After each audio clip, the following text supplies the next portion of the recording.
Y para la grabación, lo que voy a compartir contigo es algo que he titulado Rasgando el velo de la carne. Rasgando el velo de la carne. Y quiero leer Éxodo 26 para que veamos algo que por ahí nos va a dar mucha luz. Éxodo 26:30.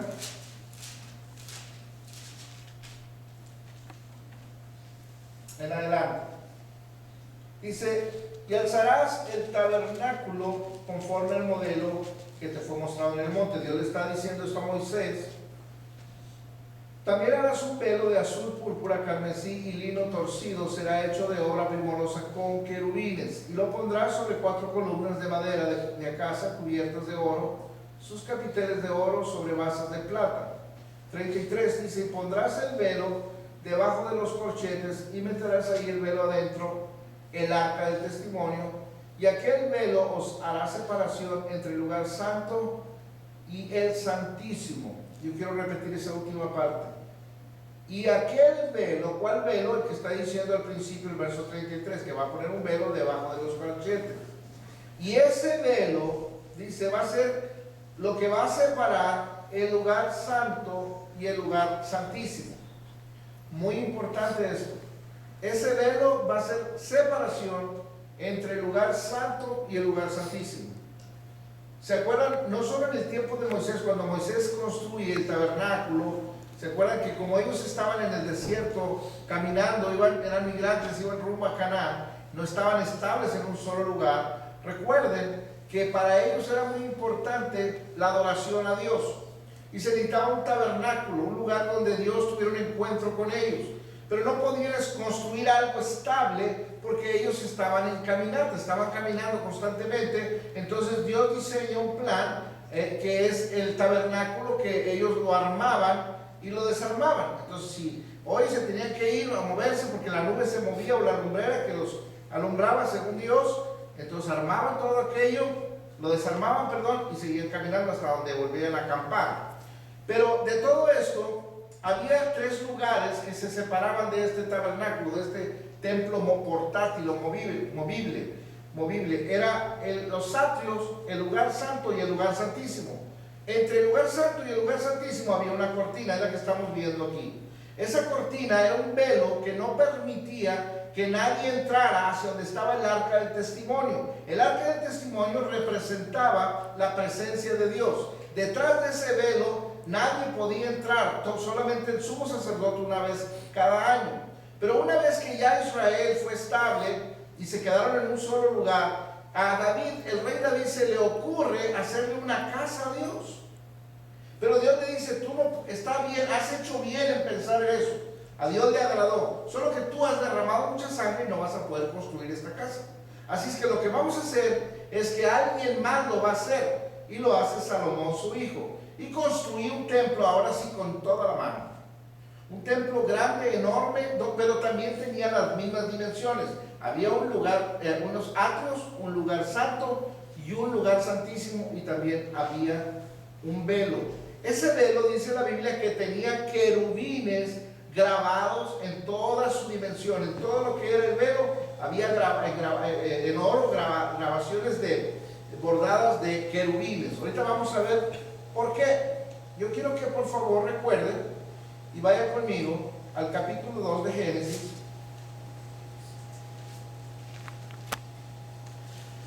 Rasgando el velo de la carne.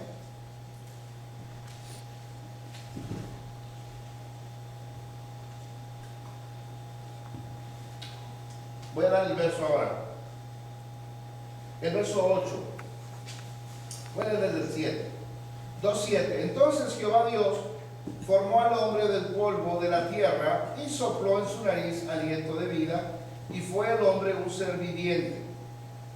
Y Jehová Dios plantó un huerto en Edén al oriente, y puso ahí al hombre que había formado. Y Jehová Dios hizo nacer de la tierra todo árbol delicioso a la vista y bueno para comer, también el árbol de la vida en medio del huerto, y el árbol de la ciencia del bien y del mal. Y salía de Edén un río para regar el huerto de ahí se repartía en 4 lazos. Ahora vaya conmigo al capítulo 3 y voy a leer desde el verso 7.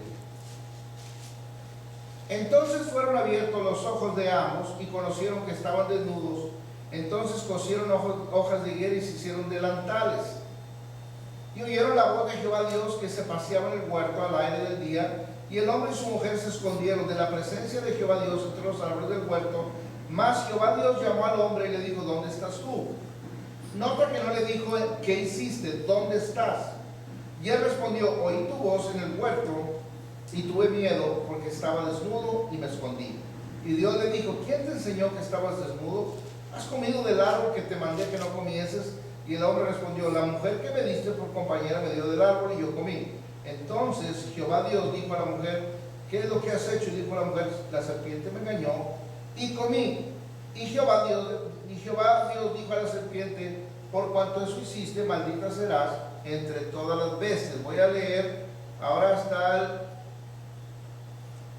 verso 20.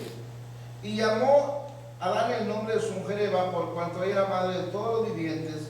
Y Jehová Dios hizo al hombre y a su mujer túnicas de pieles y los vistió. 24. Echó pues fuera al hombre y puso al oriente del huerto de Edén querubines. ¿Qué dijimos que había en la cortina que hizo Salomón? Querubines. ¿Qué fue lo que puso aquí Dios? Querubines. Echó pues fuera al hombre y puso al oriente del huerto de Edén querubines y una espada encendida que se revolvía por todos lados para guardar el camino del árbol de la vida. Note esto. Todos conocemos la historia, aún los que quizá no van a una congregación o no leen Biblia, saben la historia, es muy popular. Esto es una historia universal y aunque en algunos lugares se cuenta un poco distorsionada, pero generalmente todos dicen así en términos generales, en grandes rasgos, lo que sucedió ahí. Que había un fruto, que había una orden divina, que había una pareja llamada Adán y Eva, que la orden divina prohibía cierto fruto. Cuando desobedecen, viene el pecado, son expulsados de aquel huerto y todo eso así fue. Pero hay una cosa que sucede aquí, que cuando Dios les ordena que no coman de un árbol, se refiere al árbol del conocimiento del bien y del mal. Nunca dijo nada acerca del árbol de la vida. Él no les prohibió comer de eso. Pero cuando ellos desobedecen y son expulsados, es entonces que Dios dice: ahora quiero que cierres el camino. Quiero que mantenga en mente esto. La palabra camino. Ahora vamos a cerrarles el camino que conduce al árbol de la vida. Vamos a poner unos querubines con una espada flameante, para que ellos no vayan a entrar, coman del fruto de la vida y vivan para siempre en la condición caída en la que ahora están. Entonces quiero que se quede ahí con este pensamiento. El camino ahora está cerrado. La palabra Edén es la palabra hebrea Gana, que significa casa de Dios o habitación de Dios. Ahí Dios está mostrando una revelación de lo que iba a venir a ser posteriormente la habitación de Dios, que es la iglesia. Pero vamos a ver eso más despacio. Todos sabemos que Cristo nos salvó cuando lo hizo, con quien lo ha hecho.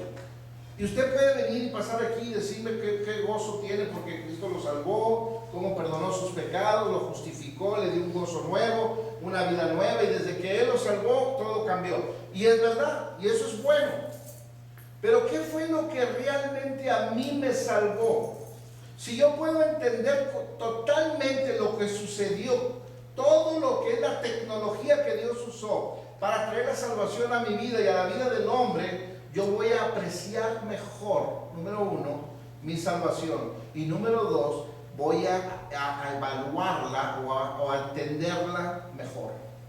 Por eso quiero llegar ahí. Y no hay nada de especial aquí, solo tenemos que leer algunas escrituras y vamos a entender mejor esto. Ok, vaya por favor conmigo a Romanos 5, 13, 18. Y alguien ayúdeme a leer ahí. Romanos 5, ¿qué? Romanos 5, 13 al 18. Dice, pues antes de la ley había pecado en el mundo, pero donde no hay ley, no se inculpa del pecado. No obstante, reinó la muerte desde Adán hasta Moisés, aun en los que no pecaron a la manera de la transgresión de Adán, el cual es figura del que había de venir. Ahora lea el 12, brother.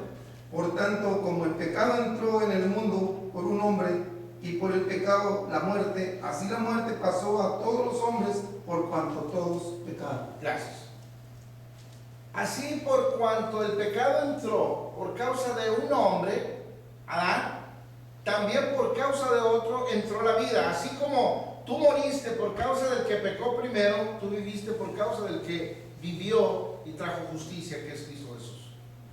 Esto es muy importante entenderlo si vamos a entender lo que Dios nos habla acerca del velo de la carne.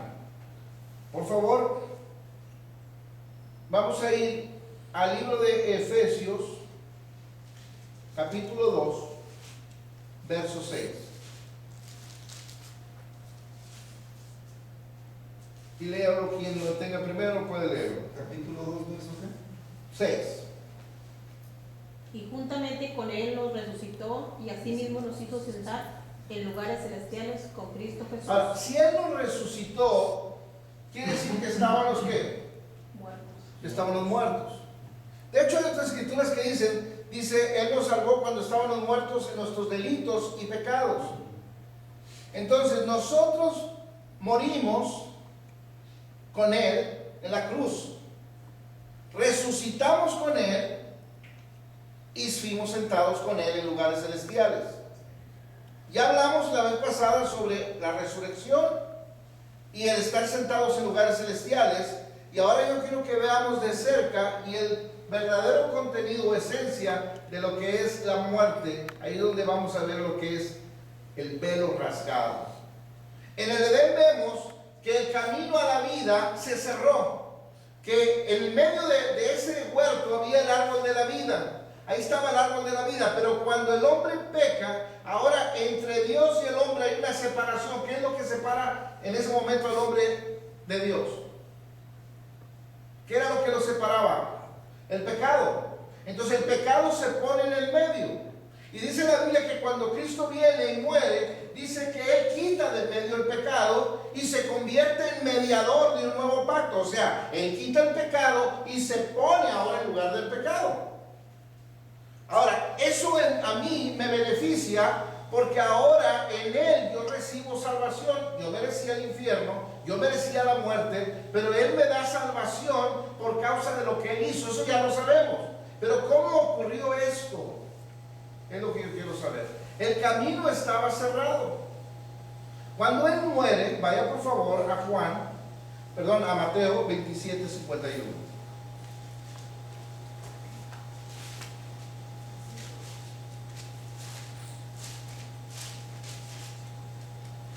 Mateo 27, 51. ¿Qué dice? Y aquí el velo del templo se rasgó en dos de arriba abajo, y la tierra tembló y las rocas se partieron. Esto que el varón acaba de leer, usted y yo lo hemos leído, no lo sabemos de memoria. Jesús es llevado a la cruz. Cuando es crucificado, dice que en aquel templo que construyó Salomón, donde los sacerdotes, los levitas, tenían el ministerio de todo lo que era la liturgia, las ceremonias, todo según el sistema mosaico y la ley mosaica que ellos tenían por parte de Dios. Ahí en ese templo, y que estaba dividido en tres partes, atrio, lugar santo, lugar santísimo, y un velo en el medio que no permitía que entrara nadie al lugar santísimo. En el momento que Cristo es crucificado, dice que todos los que estaban ministrando en el altar, todos los sacerdotes que estaban ahí en turno, dice que fueron testigos de un hecho tremendísimo que aún la historia secular lo registra. O sea, no solo es algo registrado bíblicamente. Los historiadores seculares que no tienen ningún interés en la Biblia, ni en Dios, ni en nada, no pueden menos que registrar hechos verídicos. Es como si a usted le toca ver un accidente y usted es un reportero, independientemente de que usted sea religioso o no sea religioso, usted solo registra un hecho. Eso es todo. Mira, aquí a tal hora, en tal lugar, en tal parte sucedió un accidente con estas características, con esta situación. Esto fue lo que hicieron estas gentes. Entonces, ese evento está registrado. Esta gente fueron testigos de un hecho tremendo porque hubo estruendos, hubo ruidos, rocas se partieron, resucitó gente que estaba muerta y se oscureció todo. Y lo más tremendo es que el velo que estaba ahí, del que estoy hablando, dicen que era muy pesado, era muy grande. Dicen que si tú querías partirlo como Dios lo hizo, o rasgarlo de arriba abajo, humanamente hablando, requerías de varios camiones de mucha fuerza, de mucha potencia, jalando de un lado de otro, y dice que a lo mejor ni aún así podías cortarlo. Porque fue hecho en una forma, fue construido, diseñado de una forma de orden divino y con materiales muy fuertes. Entonces eso era sorprendente, pero aún más era sorprendente porque no vieron a nadie. ¿Cómo se rasgó el velo? Pero si tú te quedas ahí con este hecho asombroso, no vamos a entender lo que realmente sucedió ahí. El verdadero velo que se rasgó y que a mí me tiene un beneficio, a mí me da un beneficio, no es ese. Ese era un simbolismo del velo que realmente se estaba rasgando en el mismo momento en el cuerpo de Jesús. Y que el camino que vimos en el Edén se cerró por causa del pecado, ahora este sacrificio lo abría y me daba acceso a mí sin necesidad de más sacrificios, sin necesidad de ningún intermediario que no fuera Él, sin necesidad de hacer nada, solamente creer, recibir y entrar en la gracia, y entonces poder tener libertad a ese lugar, de entrar a ese lugar santísimo. Hebreos 10, por favor.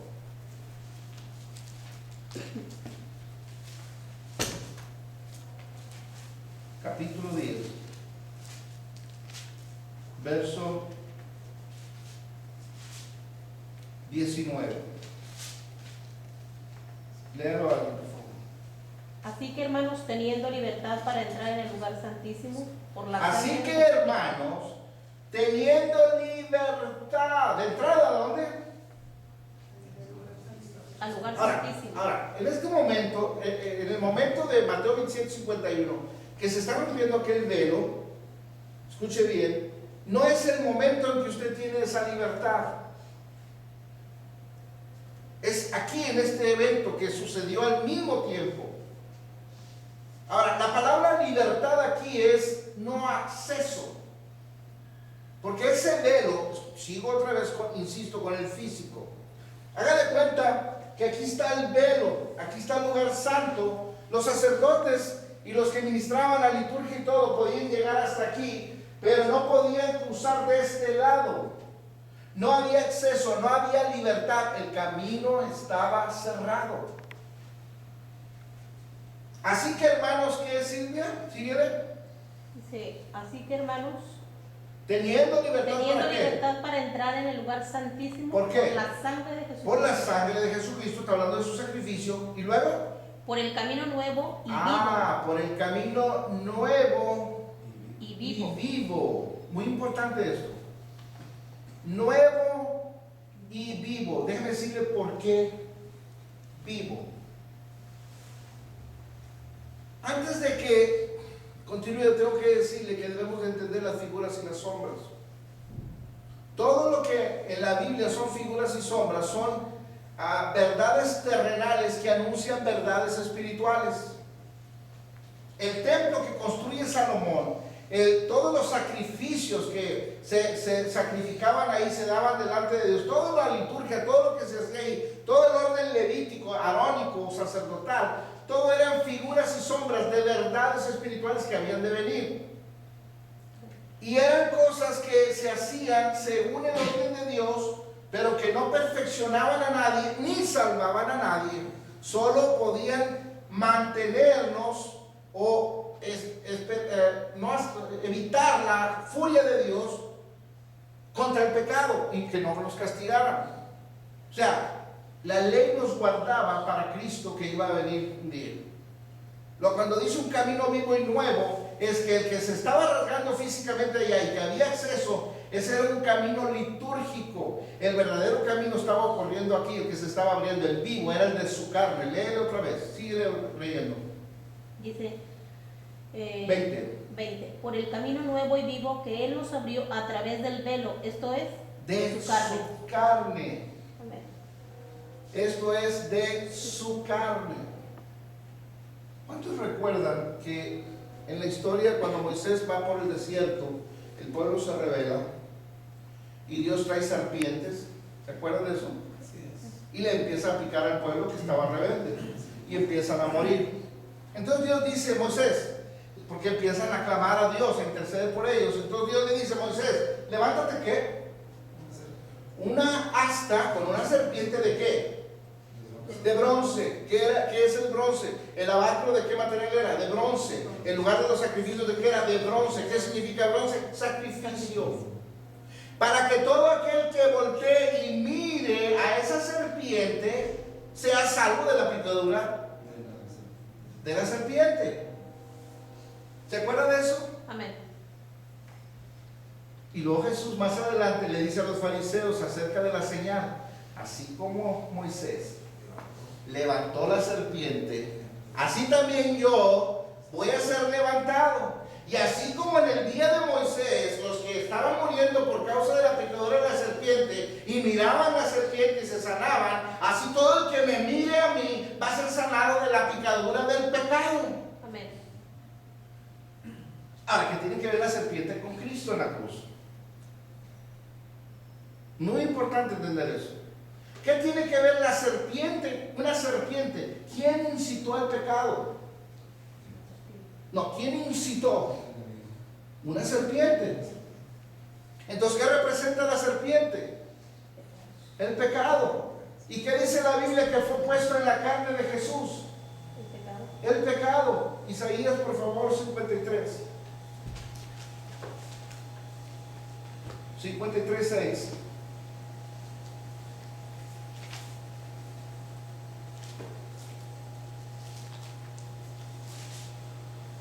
¿Están comprendiendo la secuencia?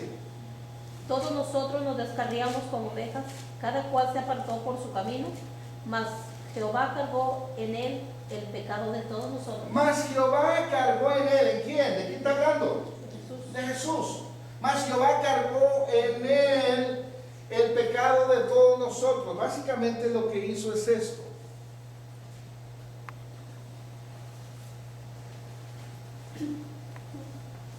¿Quién le voy a decir?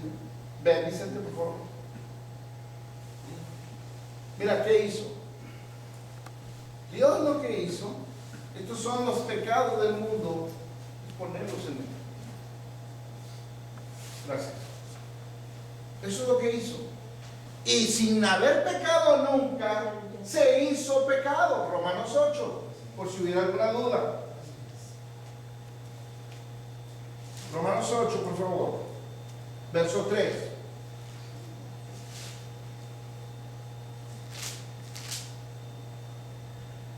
Por lo que era imposible para la ley, por cuanto era débil por la carne, Dios envió a su Hijo en semejanza de carne, de pecado. Dios y a envió a causa- su Hijo en semejanza de carne y de pecado. ¿Qué fue lo que fue rasgada en él? El velo de la carne, que es lo que en el Edén cerraba el camino, el acceso a Dios. Un velo era los querubines, que era lo que estaba en el templo, un velo. ¿Qué tenía el velo? Querubines, que evitaba acceso a Dios. Un camino cerrado. Ahora este camino se abre en el sacrificio a través del rasgándose el velo de la carne. ¿Cuál velo de la carne? Es la del viejo hombre. 2 Corintios 5, 21.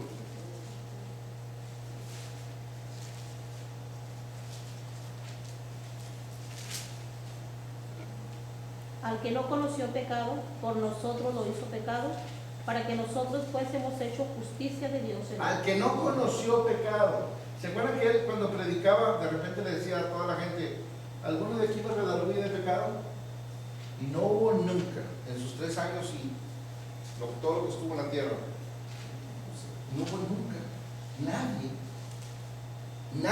Y si hubiera pecado, alguien pudo haberlo descubierto. Cuando él decía, alguien de aquí me acusa de que yo haya hecho algo, porque siempre todas las miradas estaban sobre él. Todos los días multitudes lo seguían y lo observaban, lo que hablaba, lo que hacía, todo. Entonces la pregunta era, ¿alguien de ustedes en todo este tiempo me ha visto pecar? Si lo has hecho, no sabemos. Sin ser pecado, él, Dios, lo hizo pecado. En Romanos dice, lo envió en semejanza de carne y pecado. O sea, todo el pecado del viejo hombre, junto con sus transgresiones, porque acuérdate, Adán lo que hace es el pecado, introduce el pecado y la muerte. De ahí nosotros, los que traemos el mismo gen del viejo hombre, por causa del pecado, comenzamos a transgredir. Las transgresiones son el fruto del pecado. Todo eso fue puesto en la carne del Hijo de Dios. Por eso el Padre se tuvo que separar temporalmente de él. Romanos 8:28 dice, el Padre siempre está conmigo, porque yo siempre hago lo que a él le agrada. Pero en el momento en que el pecado de toda la raza humana y el pecado original cae sobre él, entonces el Padre, que es un Dios santo, que repele el pecado, lo más mínimo, no puede estar cerca, se aparta de él. Y él, en su condición humana, y por primera vez, experimenta lo terrible que es sentir al Padre ausente de él. Y dice, Padre, ¿por qué me has desamparado? Él sabía por qué. Porque ahí estaba todo el pecado de todos nosotros en el cuerpo de él. Entonces, lo que hace Dios es rasgarlo.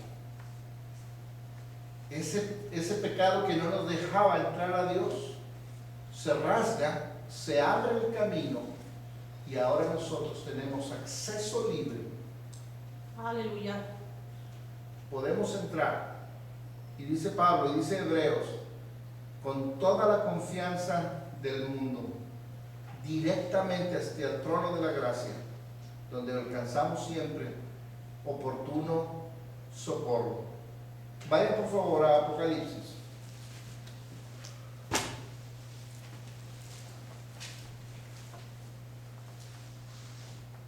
Once, 19.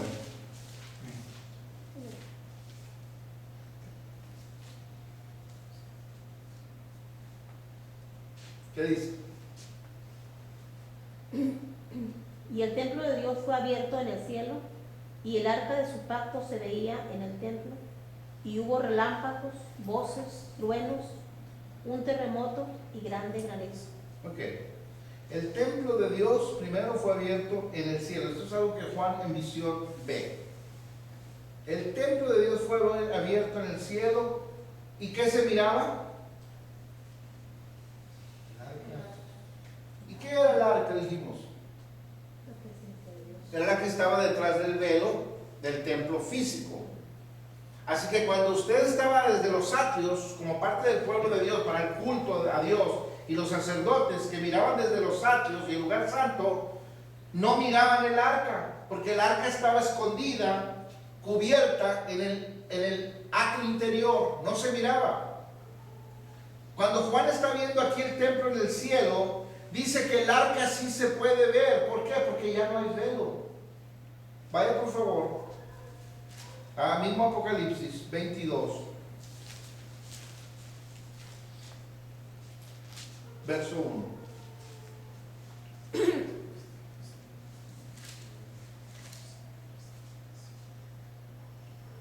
¿Lo tiene? Después me mostró un río limpio de agua de vida resplandeciente como cristal que salía del trono de Dios y del Cordero, en medio de la calle de la ciudad, y a uno y a otro lado del río estaba ¿qué? el árbol de la vida, que produce 12 frutos, dando cada mes su fruto, y las hojas del árbol eran para la sanidad de las naciones. ¿Qué es lo que estaba en el Edén, en medio? el árbol. El árbol de la vida. Ahora aquí aparece ¿dónde? ¿En medio de dónde? De la calle de la ciudad. De una calle que era de una ciudad. ¿Qué significa Edén, donde estaba primero? Casa de Dios. ¿Cuál es esta ciudad? ¿Quién es esta ciudad? Donde en el medio donde hay una calle y en medio está ese árbol que estaba allá. Vamos a ver el capítulo 21, verso 1. Vamos viendo quiénes son estos personajes o estas cosas. Verso 1. Vi un cielo nuevo y una tierra nueva, porque el primer cielo y la primera tierra pasaron y el mar ya no existía más. Y yo, Juan, vi la santa ciudad, la nueva Jerusalén, descender ¿de dónde? Del cielo, Dispuesta como qué. como esposa ataviada para su marido. Esta santa ciudad, la nueva Jerusalén, viene vestida ¿de qué? ¿De qué viene vestida? ¿Ah? No me leale. De esposa. Entonces, el templo o esta ciudad tiene un vestido de esposa y la iglesia tiene otro vestido. Pregunta. ¿O estamos hablando de lo mismo? Vamos al verso 9 del mismo capítulo. Vino entonces a mí uno de los 7 ángeles que tenía las 7 copas llenas de las 7 plagas postreras y habló conmigo diciendo: ven acá, yo te mostraré a quién. La esposa del Cordero. ¿Y quién es la esposa del Cordero? ¿Y quién está diciendo el verso 1 que es esa esposa? Una ciudad. Vaya al verso 10. Y me llevó en el espíritu a un monte grande y alto y me mostró que La gran ciudad, que descendía del cielo de Dios teniendo que, la gloria de Dios. y su fulgor era semejante al de una piedra preciosísima, como piedra de jaspe, diáfana como el cristal. Entonces, ¿quién es esta ciudad? ¿Quién es la nueva Jerusalén? ¿De acuerdo a lo que estamos leyendo? La iglesia. Nosotros. Entonces, en medio de nosotros ahora hay una calle, que es la calle de oro, escuche bien, y esa calle de oro en medio está el árbol de la vida. Y dice que tiene acceso libre para que las naciones vengan y coman, porque tiene 12 frutos que da cada año, da un fruto, cada mes creo da un fruto para la sanidad de las naciones. ¿Y a quién tienen que venir las naciones para recibir eso? A la iglesia. Por último, por favor, Miqueas 4.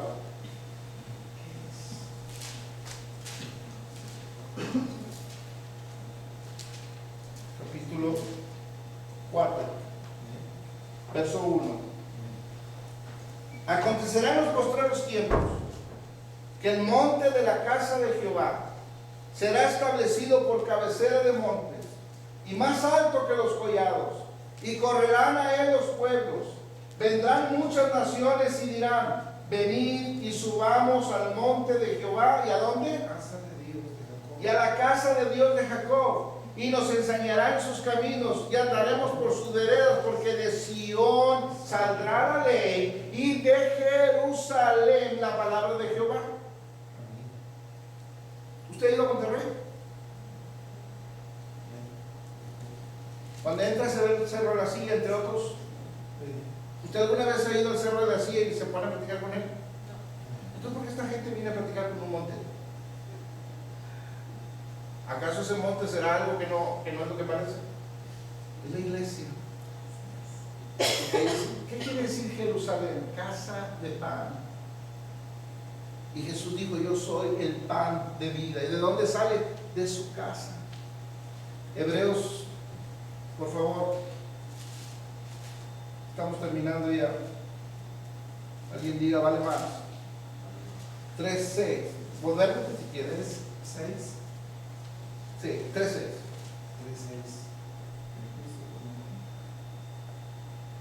Pero Cristo, como hijo sobre su casa, ¿la qué? Juan, casa somos nosotros. Entonces, ¿quién es la casa? Entonces resumimos. En el Edén, el pecado, el hombre produce el pecado, se cierra el camino, pues Dios en Cristo convierte el pecado en el cuerpo de Jesús, lo trae. En Él se rasga el velo de la carne del viejo hombre, se abre el nuevo camino, ahora tenemos acceso libre. Y por eso tú y yo, ahora como casa de Dios, como iglesia, como pueblo, como hijos, como tú lo quieras mencionar o ver, ahora eres alguien que pertenece a su familia y que no hay nadie que te pueda estorbar para entrar. ¿Sabes quién es el único? Porque ni el diablo te puede estorbar. El único que puede estorbarte de entrar en su presencia es tú mismo. Cuando tú mismo te condenas, cuando tú mismo te juzgas, ¿sabes lo que significa estar en Cristo? Déjame decírtelo de otra manera. Es poner la mirada en Él y quitarla de ti. Eso significa estar en Cristo. Cuando quitas tu mirada, porque si tú te miras a ti mismo, vas a ver que no puedes salvarte por ti solo. Pero si tú lo miras a Él, entonces vas a ver que es imposible que Él no te salve. Y eso es lo que ocurrió. Por eso es que tenemos acceso libre a su presencia. Porque el velo del templo, el velo de la carne se rasgó y ya no necesitamos a ningún intermediario de ningún tipo. A nadie, absolutamente a nadie, solo a Él. Él hizo un solo sacrificio y en ese sacrificio todos nosotros que en fe creemos y nos acercamos a Él, recibimos su salvación. Póngase de pie.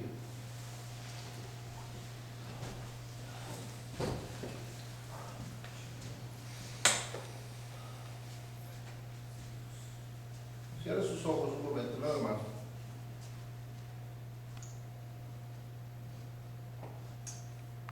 Y medite, vamos a estar un minuto nada más orando. Gracias, Señor, te damos por tu palabra. Sí, Señor. Tú nos has hablado a nosotros, la hemos escuchado. Santo eres Dios. Si a alguien de aquí, Señor, le ha servido o le tiene algo de valor, Gloria. permite que esa palabra le ayude. Sí, Señor. Solo te pido eso. Si hay alguien aquí que vino y hay una palabra de esto que le sirvió, recíbala en su corazón. Si alguien de aquí dijera, yo quiero que ore por mí, hermano, porque me siento mal o porque tengo esta situación, un problema, entonces yo nada más, si quieres, puedes venir aquí, yo puedo orar por ti. Si hubiera alguien que quisiera pasar, venga.